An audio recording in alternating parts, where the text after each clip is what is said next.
My name is Claudia Hamblin, and this is my story.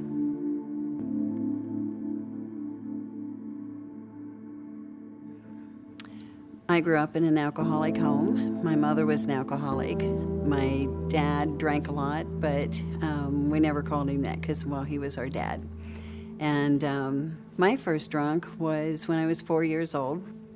My parents had card parties every weekend, and they thought it was cute for me to go around the table and sip off their drinks. And I remember being under this yellow chair in the living room in my little footed one-piece jammies, and that was my first drunk. The room was spinning, and that was my beginning.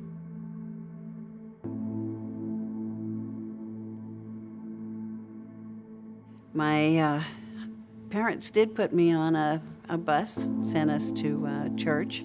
We went to a conservative Baptist church, and I loved Jesus and I loved church. It was my safe place to be. My mother, when she would drink, she drank all the time. I don't think I ever saw her sober until just before she left. And there was a point where she would be angry, and I was the child at home. So for me to go to church and be around people that love Jesus, and just to, I read the stories, and I just loved him. And when I was 10, I went forward and gave my life to him, and I was baptized with my brother. He did it at the same time.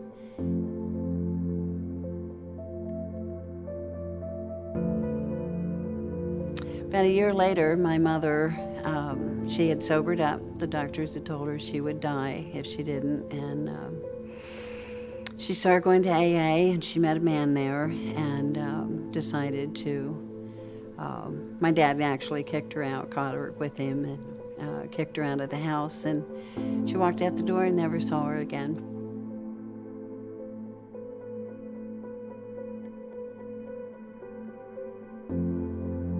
And it seems to me at that time, church should have been my safe place, and it wasn't. They kind of shunned us because of my mother's sins, and so that was, my mother left, and I lost my church, and then my older sister left, and my brother left, and my nanny left, and it seemed like everybody just left me, and I got very mad at Jesus. I blamed him for it because you know, he was supposed to take care of things. He was supposed to be my protector, and I felt like everything was leaving.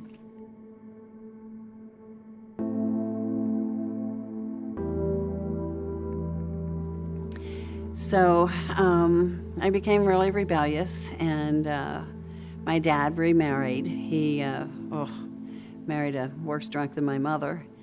And it was just horrible. And I became the adult in the house. I was the peacemaker.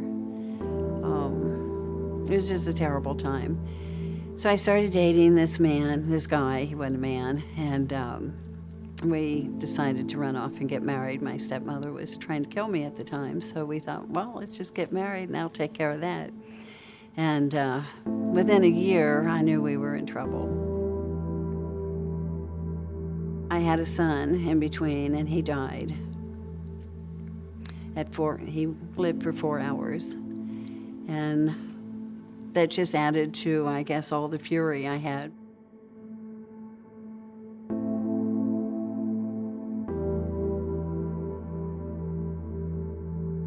I'd go home, I'd be the good wife, I'd be the good mother, I'd be the good daughter, I'd be all the good little girl things.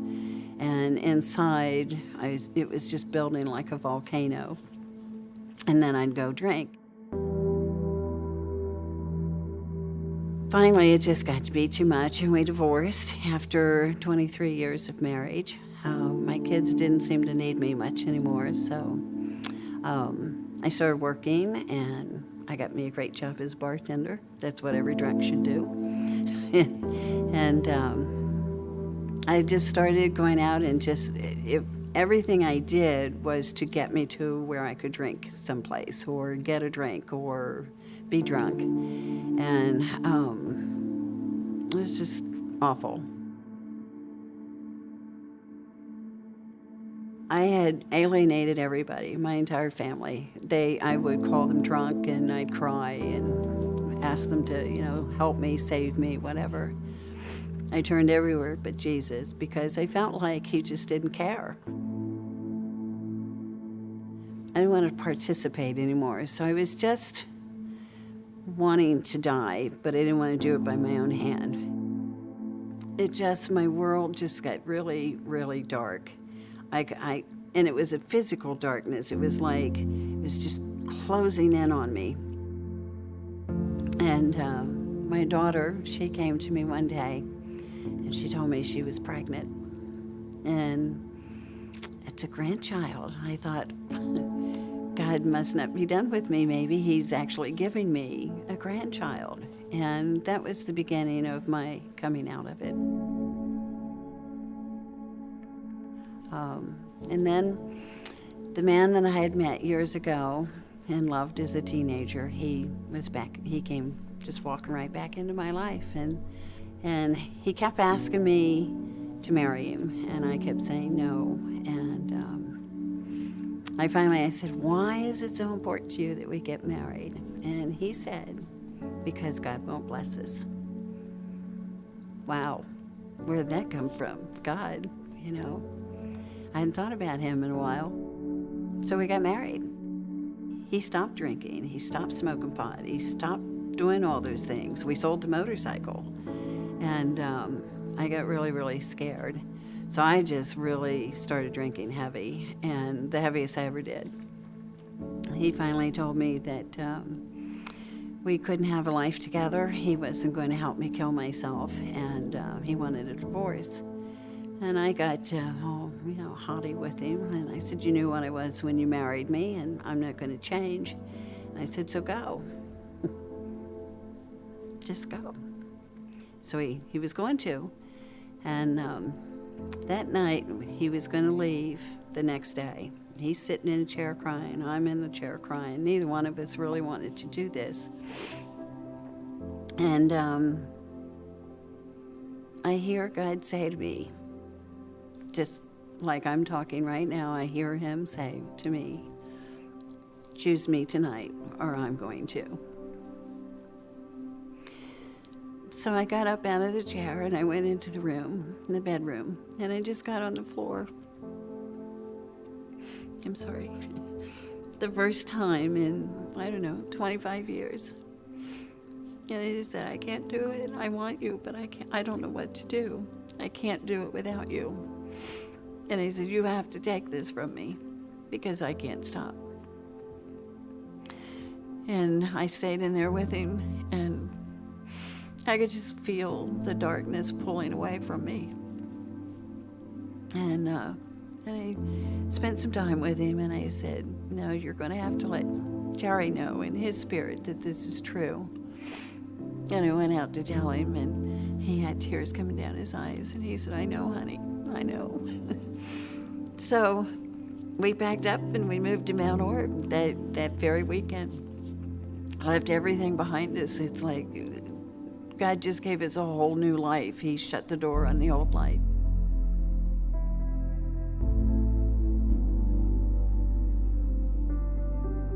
It's like once you surrender, he just took everything step by step by step, and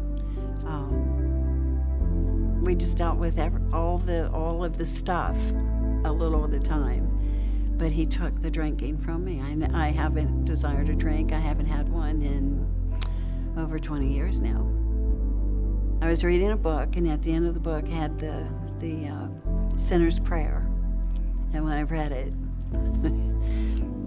that's when I just felt Jesus in my heart, like I did when I was young. Except now I really knew who he was. And so I was baptized again, and this time I come up out of that water and I just felt so clean. It was all new. It was good.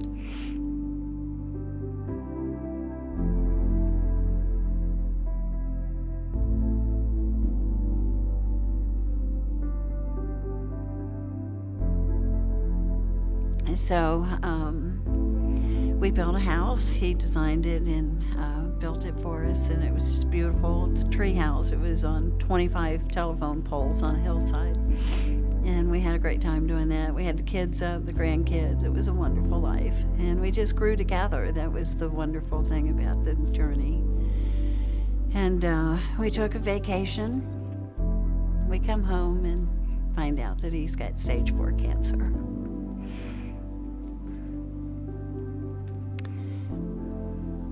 And, well, this was certainly the test of our faith. Because at that point, we couldn't do anything but rely on Christ. He was so ready to go. He made his peace with him, and he was ready to go home.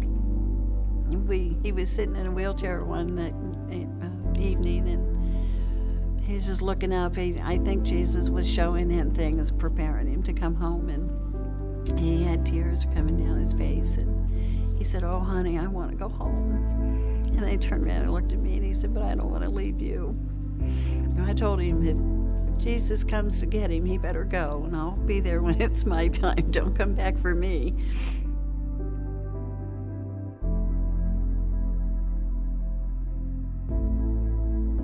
And so since he died, I spent 5 years in our home without him, and it was a quiet time. The Lord let me grieve, and I wasn't sure what he had in store for me because I hadn't really thought about life without Jerry. So now I'm down here in the city. I'm a city dweller. I live in Mount Orb, downtown. And then I started going to rehab I have COPD, and all of my nurses there are connected to this church. You know, the pastor wears flannel, and it's dark. The walls are dark, and it's contemporary music. But I was hooked. It was just like I'd come home. This was exciting to be here. I felt the presence of God here, and I felt like this is where he led me.